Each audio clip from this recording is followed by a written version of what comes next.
À partir du verset 1er Roi, chapitre 3, verset 1. À partir du verset 1. Salomon s'allia par mariage avec Pharaon, roi d'Égypte.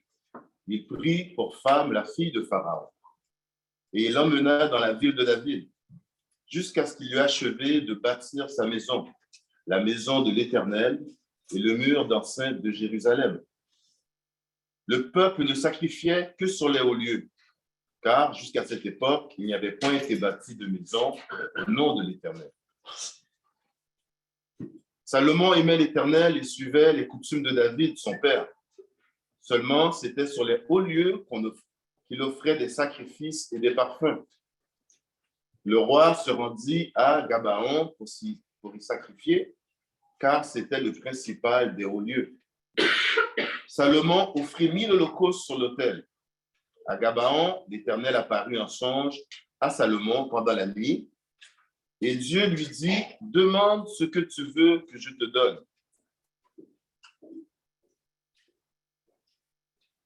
Salomon répondit, « Tu as traité avec une grande bienveillance ton serviteur David, mon père, parce qu'il marchait en ta présence dans la fidélité, dans la justice et dans la droiture de cœur envers toi. Tu lui as conservé cette grande bienveillance et tu lui as donné un fils qui est assis sur son trône, comme on le voit aujourd'hui. Maintenant, Éternel, mon Dieu, tu as fait régner ton serviteur à la place de David, mon père, et moi, je ne suis qu'un jeune homme. Je n'ai point d'expérience.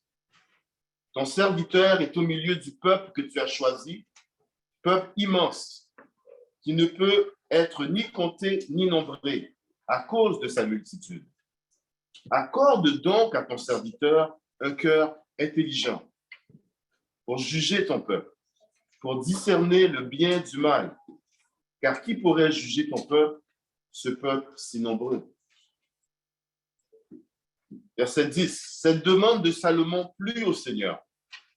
Dieu lui dit, plus que c'est là ce que tu demandes, puisque tu ne demandes pour toi ni longue vie, ni les richesses, ni la mort de tes ennemis, et que tu demandes de l'intelligence pour exercer la justice. Voici, j'agirai selon ta parole. Je te donnerai un cœur sage et intelligent, de telle sorte qu'il n'y aura eu personne avant toi et qu'on ne verra jamais personne de semblable à toi. Je te donnerai en outre ce que tu n'as pas demandé, des richesses et de la gloire, de telle sorte qu'il n'y aura pendant toute ta vie aucun roi qui soit ton pareil. Et si tu marches dans mes voies, en observant mes lois et mes commandements, comme l'a fait David, ton père, je prolongerai tes jours. Salomon s'éveilla et voilà le songe. Salomon revint à Jérusalem et se présenta devant l'arche de l'alliance de l'Éternel. Il offrit des holocaustes et des sacrifices d'action de grâce. Il fit un festin à tous ses serviteurs. Verset 16. Alors 2 femmes prostituées vinrent chez le roi et se présentèrent devant lui. L'une des femmes dit, « Pardon, mon Seigneur. Moi et cette femme, nous demeurions dans la même maison et je suis accouché près d'elle dans la maison. 3 jours après, cette femme est aussi accouchée. Nous habitons ensemble, aucun étranger n'était avec nous dans la maison. Il n'y avait que nous 2. Le fils de cette femme est mort pendant la nuit parce qu'elle s'était couchée sur lui. Elle s'est levée au milieu de la nuit, elle a pris mon fils à mes côtés, tandis que ta servante dormait, et elle l'a couché dans son sein. Et son fils qui était mort, elle l'a couché dans mon sein. Le matin, je me suis levé pour allaiter mon fils, et voici, il était mort. Je le regardais attentivement le matin, et voici, ce n'était pas mon fils que j'avais enfanté.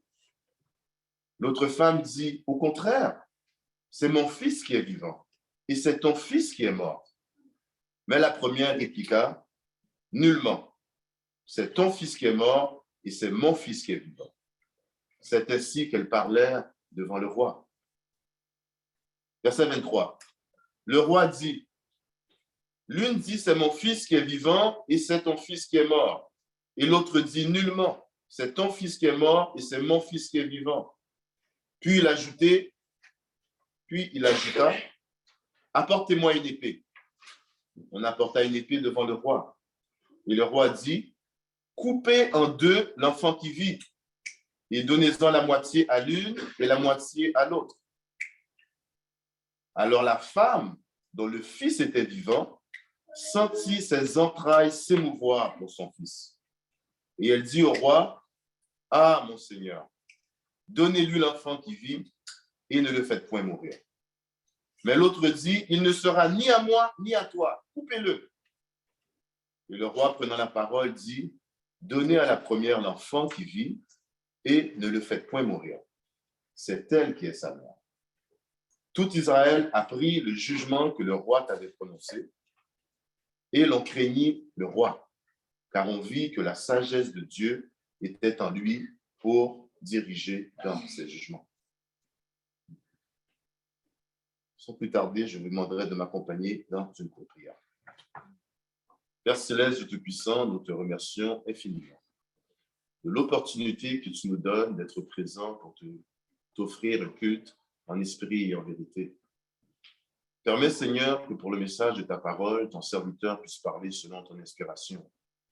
Permets que l'auditoire qui va écouter, Seigneur, puisse ouvrir son cœur et son esprit pour comprendre le message que tu veux nous transmettre ce matin. Permets, Seigneur, que tous ceux et celles qui n'ont pas encore accepté Jésus dans leur vie puissent être touchés, Père Céleste, puissent comprendre l'importance et le sérieux, Seigneur, pour toute la connaissance que nous trouvons dans ta parole, Seigneur, pour pouvoir aller de l'avant, pour pouvoir, Seigneur, s'avancer devant toi au jour du salut éternel, Seigneur, sans aucun remords de conscience, Père Céleste. Nous te demandons tout ceci au nom de ton unique Fils. Amen. Le sujet de mon message ce matin est la conscience de l'homme. La conscience de l'homme, la conscience que Dieu nous donne. Lorsque l'Éternel dit à Salomon, « Demande ce que tu veux que je te donne », ce dernier ne demanda ni richesse, ni gloire, mais seulement la sagesse et l'habilité nécessaires pour diriger et gouverner le peuple de Dieu. Cette humilité, cette attitude du roi plut à l'Éternel, qui décida d'en faire le plus grand roi de tous les temps. Le roi Salomon, légitime successeur du trône de son défunt père, le roi David, possédait déjà l'état d'esprit suffisamment éveillé et éclairé pour réaliser qu'il nécessitait la sagesse divine pour lui-même, mais surtout pour la mettre à profit pour le peuple de Dieu. Et lorsque le roi reçut cette promesse de Dieu dans son rêve, comme il est dit au verset 15, Salomon revint à Jérusalem et se présenta devant l'arche de l'alliance de l'Éternel. Il offrit des holocaustes et des sacrifices d'action de grâce, et il fit un festin à tous ses serviteurs. Donc, avant même de voir se manifester les promesses de Dieu dans sa vie, le roi était déjà reconnaissant. Il décida d'offrir à Dieu des offrandes, ainsi que d'organiser un grand festin à tous ses serviteurs. Le roi agissait en toute bonne conscience lorsqu'il décida d'effectuer des actions de grâce pour remercier Dieu ainsi que les gens qui étaient à son service.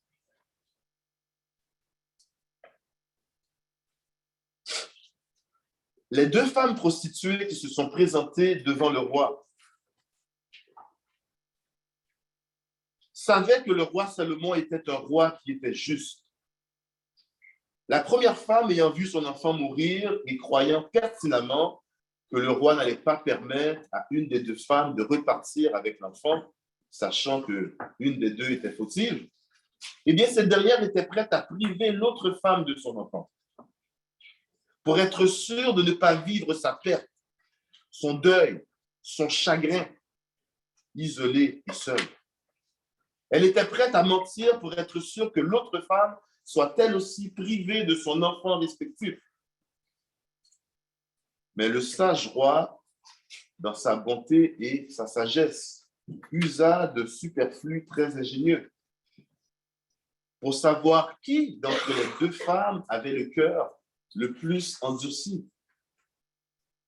C'est alors que la mère réelle de l'enfant préféra se départir de son fils unique et de le voir élevé par quelqu'un d'autre, plutôt que de le voir périr par l'épée à cause de la méchanceté de son ami.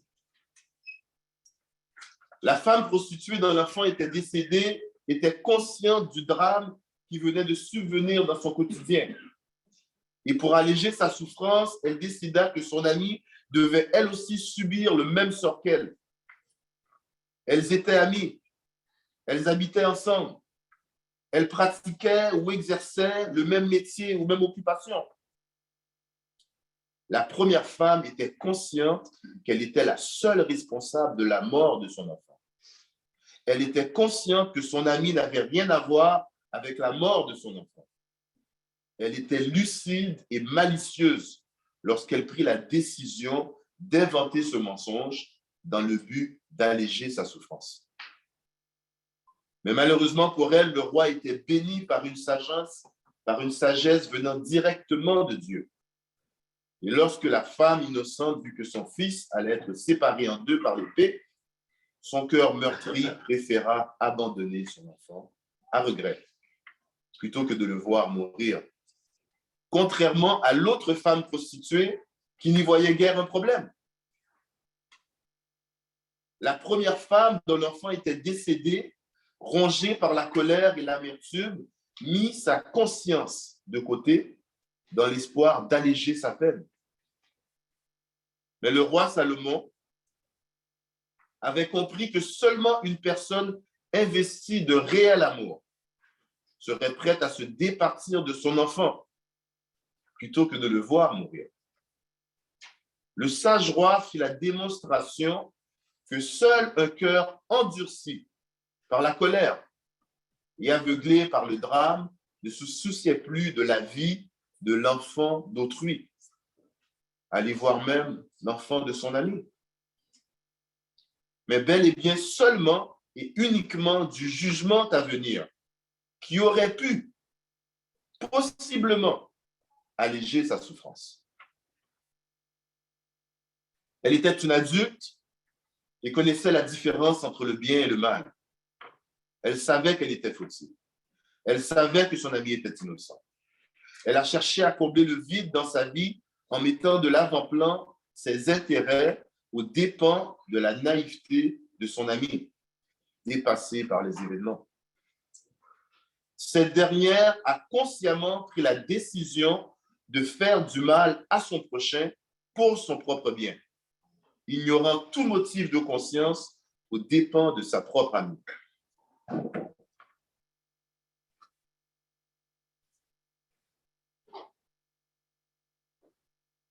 Après que le diable eut tenté Ève avec succès dans le jardin d'Éden, s'ensuivit Adam, qui désobéissa à son tour.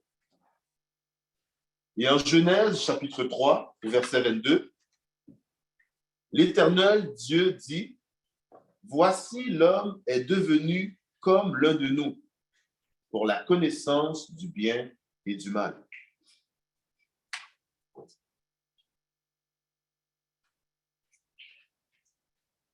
L'être humain passe généralement par trois grandes phases d'évolution. Sur le plan physique, soit l'enfance, l'adolescence et l'âge adulte. De manière générale, lorsqu'un enfant atteint un stade avancé de l'enfance, un peu avant la préadolescence, eh bien, cet individu, cet être, devrait avoir assimilé les notions de bien et de mal, ou du moins être habilité à les différencier de manière claire. On parle de choses simples, ce qui est bien, ce qui est mal, ce que nos parents acceptent, n'acceptent pas, qu'est-ce qu'un mensonge, qu'est-ce que la vérité. Sans énoncer un âge précis, l'éveil de la conscience arrive généralement avant les grands changements physiologiques de l'adolescence, c'est-à-dire la puberté. L'éveil de l'état de conscience, c'est le moment où nous apprenons à comprendre les conséquences de nos actions, aussi bien que de nos paroles.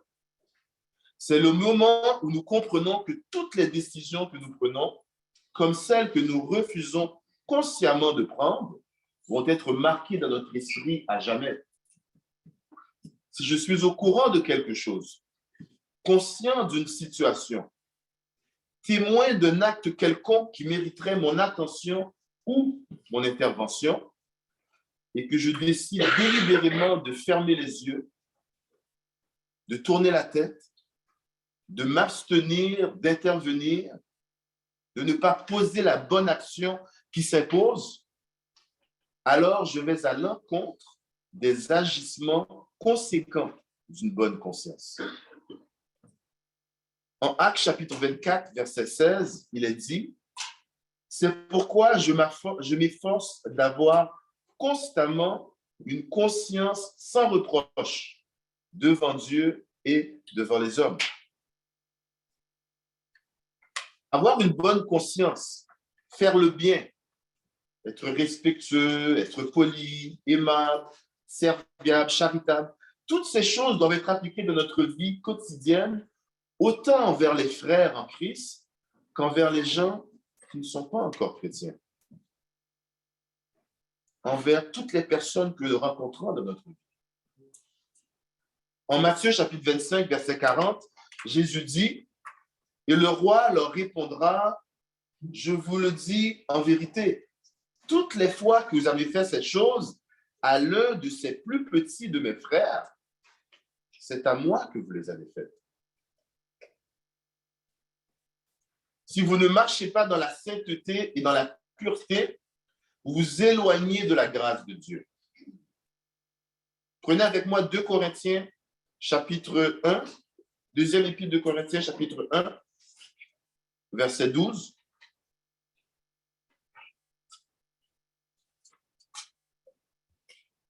Deux Corinthiens, chapitre 1, verset 12.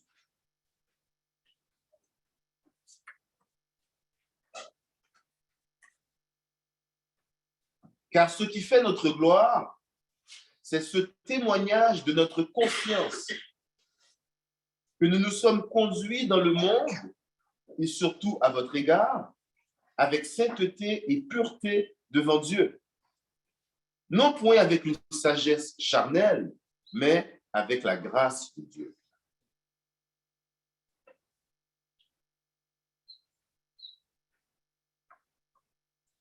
Prenez avec moi 1 Timothée, chapitre 1, verset 1 à 19, la lecture que notre bien-aimé frère Enrico nous a fait ici ce matin.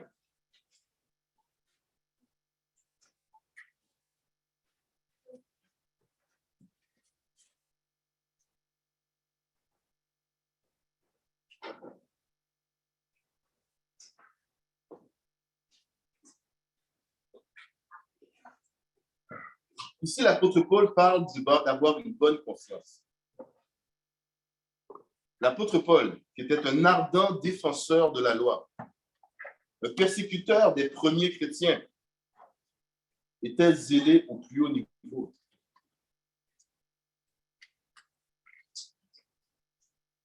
Bien qu'il fût ennemi des disciples de Jésus-Christ, l'apôtre Paul agissait avec une bonne conscience.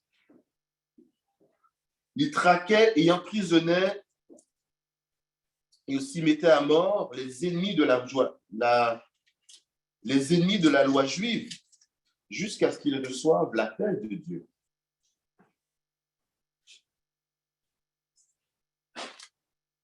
Et se convertissent pour finalement servir d'exemple.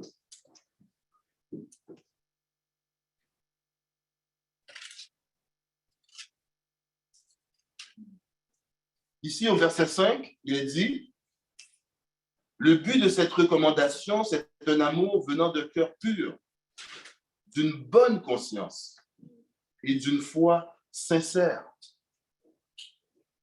Plus loin, au verset 13 et 14, il est dit, moi qui étais auparavant un blasphémateur, un persécuteur, un homme violent, mais j'ai obtenu miséricorde parce que j'agissais par ignorance, dans l'incrédulité. Et la grâce de notre Seigneur a surabondé avec la foi et l'amour qui est en Jésus-Christ. Plus loin, au verset 18 et verset 19, il est dit, la recommandation que je t'adresse, Timothée, mon enfant, selon les prophéties faites précédemment à ton sujet, c'est que, d'après elle, tu combats le bon combat, en gardant la foi et une bonne conscience. Cette conscience, quelques-uns l'ont perdue et ils ont fait naufrage par rapport à la foi.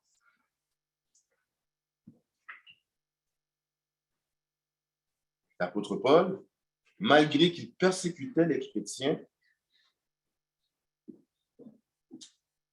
car il ne savait pas qu'il était dans l'erreur, agissait avec une bonne conscience. Prenez avec moi 1 Pierre, chapitre 3, verset 14 à verset 22. Première épître de Pierre, chapitre 3, verset 14 au verset 22.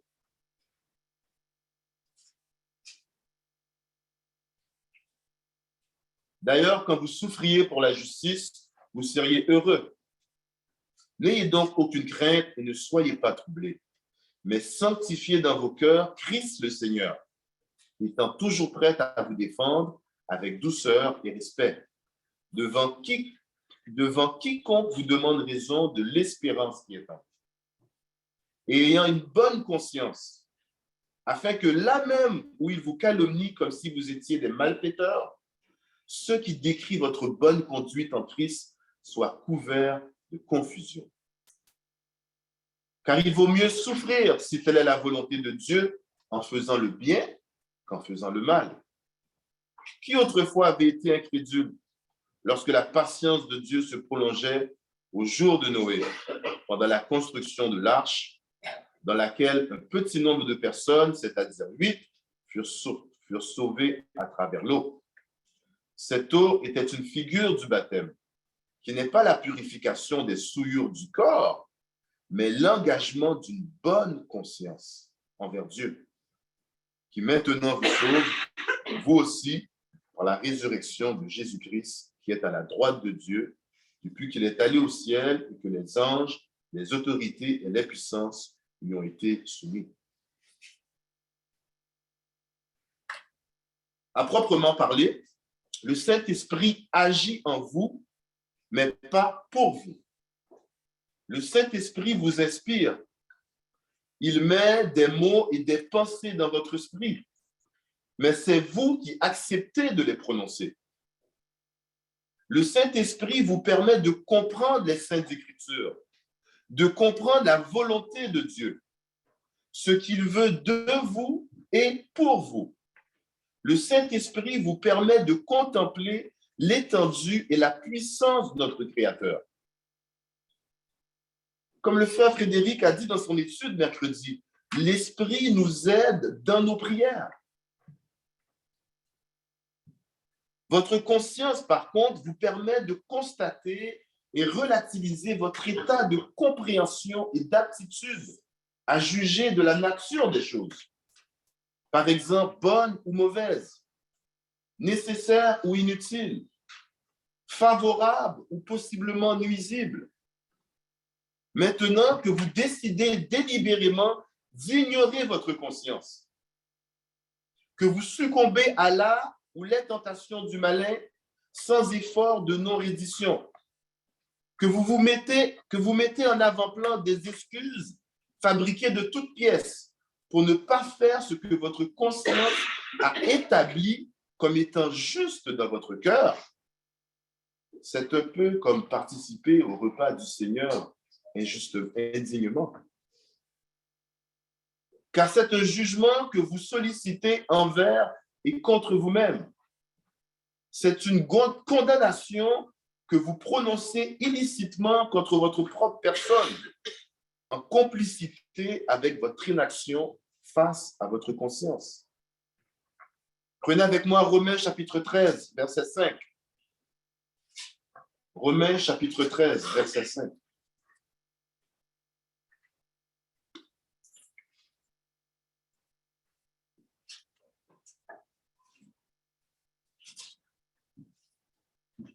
Romains chapitre 13, verset 5.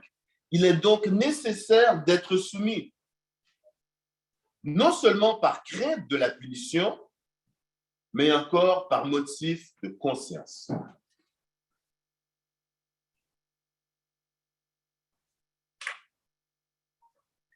Tournez avec moi, première épître de Jean, chapitre 3, verset 20. Première épître de Jean, chapitre 3. Première épître de Jean, chapitre 3, versets 20 et 21.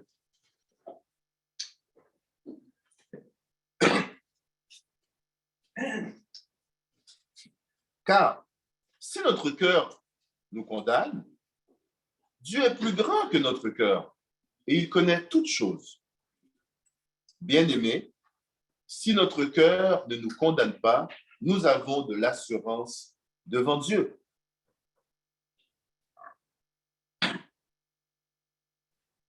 Prenez avec moi, s'il vous plaît, maintenant, Romains chapitre 14.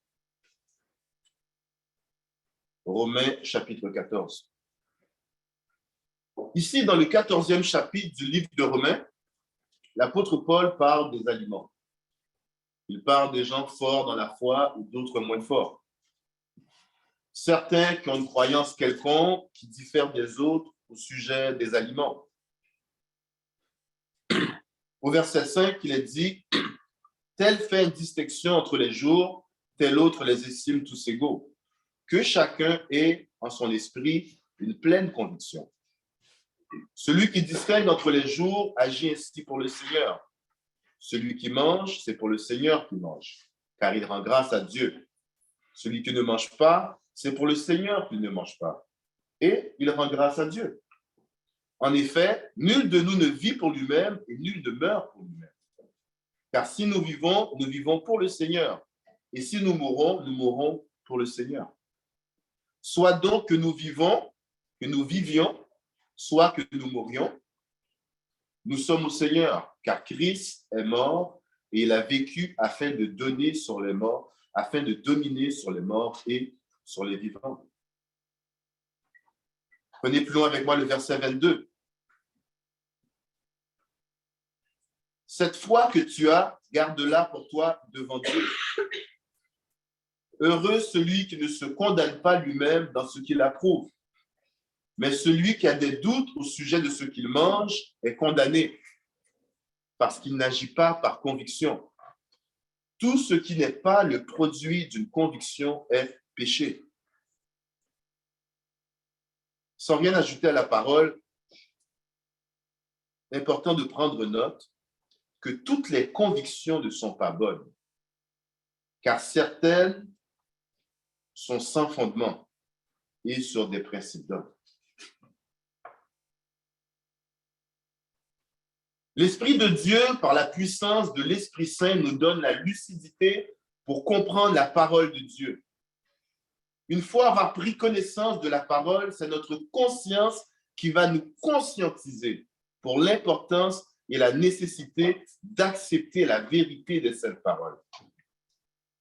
Ainsi, la foi vient de ce qu'on entend, et ce qu'on entend vient de la parole de Christ, selon Romains chapitre 10, verset 17. Et la parole de Dieu, c'est tous les enseignements que nous retrouvons dans la Sainte Bible.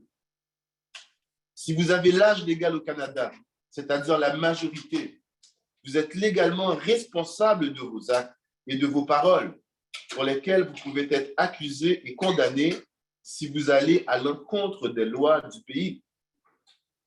L'homme, par sa nature mondaine, est attiré par le péché. L'homme est constamment tenaillé et pourchassé par le malin pour commettre l'iniquité.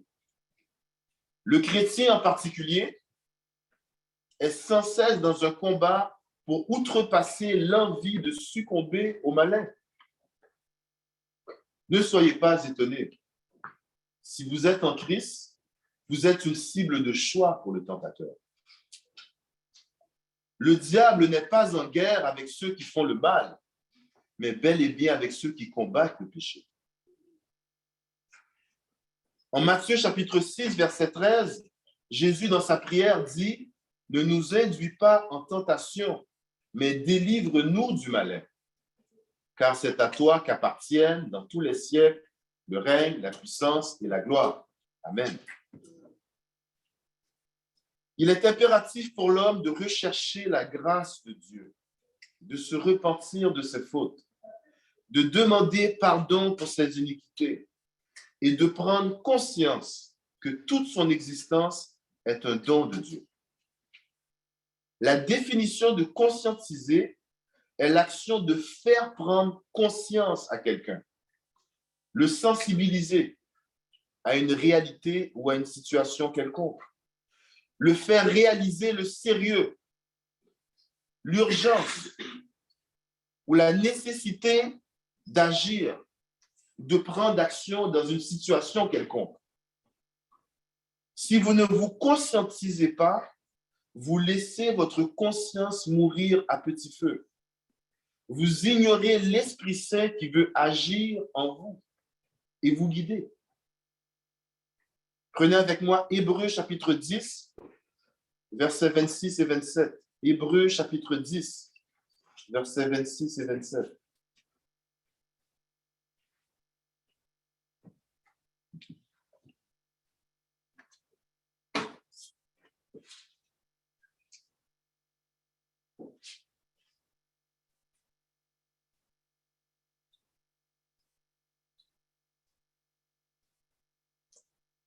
Hébreux chapitre 10, versets 26 et 27. Car si nous péchons volontairement, après avoir reçu la connaissance de la vérité, il ne reste plus de sacrifice pour les péchés, mais une attente terrible du jugement et l'ardeur de feu qui dévorera tous les rebelles. Votre travail en tant que disciple de Jésus-Christ est de rester vigilant et aguerri spirituellement, d'éveiller la conscience spirituelle de votre prochain. C'est de vous remettre au Saint-Esprit pour mener vos combats spirituels. C'est de guider vos enfants dans la droiture pendant et après que vous leur ayez expliqué la différence entre le bien et le mal. Votre responsabilité est d'agir par motif de bonne conscience, autant lorsqu'on vous observe que lorsque vous êtes à l'abri des regards. En 1 Corinthiens, chapitre 4, versets 3 et 4, il est dit « Pour moi, il m'importe fort peu d'être jugé par vous ou par un tribunal humain. Je ne me juge pas non plus moi-même, car je ne me sens coupable de rien. Mais ce n'est pas pour cela que je suis justifié. Celui qui me juge, c'est le Seigneur. »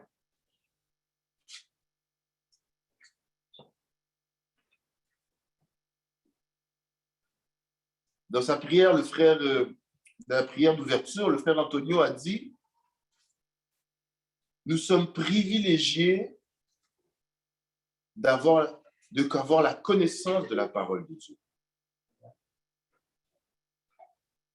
Si vous ne vous sentez pas privilégié dans votre vie d'avoir reçu la connaissance, d'avoir été éveillé spirituellement, d'avoir goûté à la parole de Dieu, il vous manque quelque chose dans votre vie.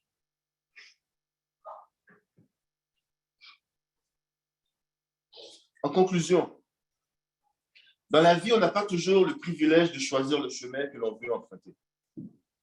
Mais on a la capacité de viser, de visualiser et de courir dans une direction quelconque, de travailler sans relâche jusqu'à ce que nous arrivons à bon port. Les choix que nous faisons tout au cours de notre parcours nous rapprocheront ou nous éloigneront de notre destination voulue.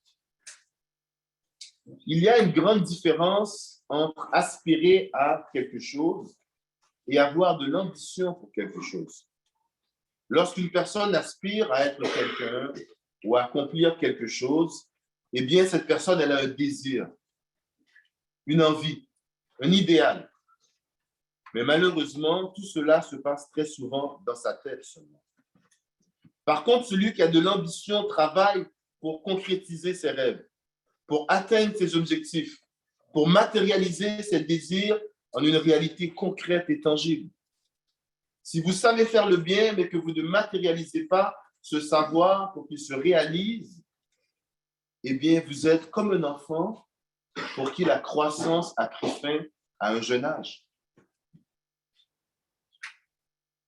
On ne devient pas toujours ce que l'on veut dans la vie, mais on devient ce que l'on choisit, ce que l'on travaille pour atteindre, ce que l'on met des efforts et fait des sacrifices pour.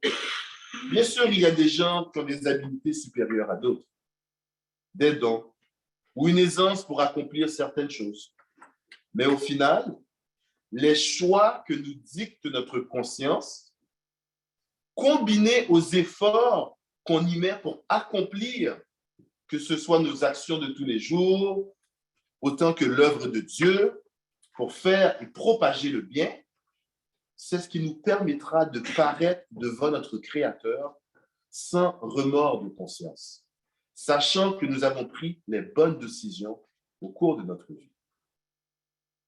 Lorsque vous priez, il est nécessaire de demander à Dieu de vous donner l'intelligence et la sagesse nécessaires pour accomplir son œuvre.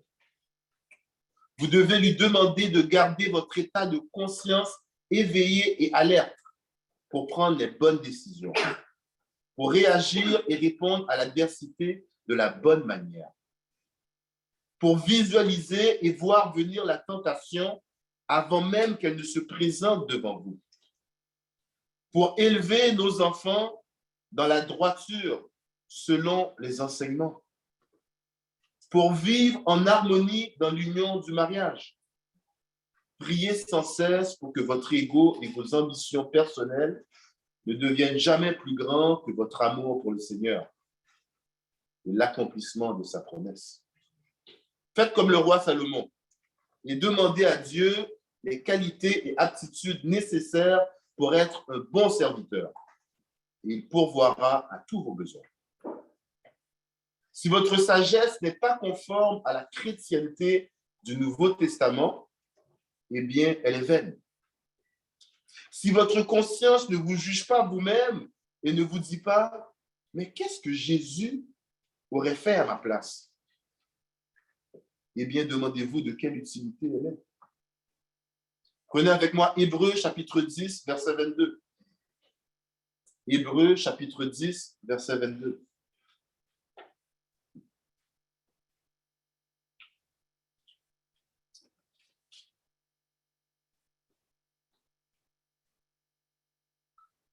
Hébreux chapitre 10, verset 22.